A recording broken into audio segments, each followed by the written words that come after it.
So yun mga master, bali buhos tayo. Ayan, maulan ngayon. So bali ito yung mabubuhusan natin isang poste. So yung malaki natin sa front para sa ating mismo magiging main gate. Ayan mga master. So halo tayo.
So yun mga master, bali update na tayo. Bali katatapos lang natin buhusan na rin. Ayan.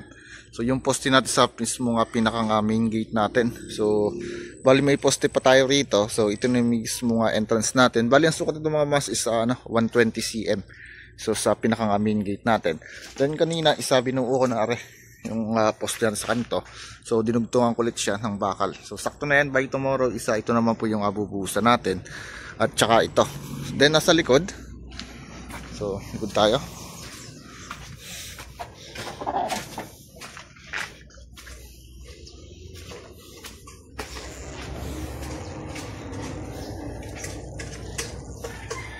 So, sa likod naman mga master, bali nagkasintada ka si foreman dito. Bali, 4 na patong. So, by tomorrow, isa na to.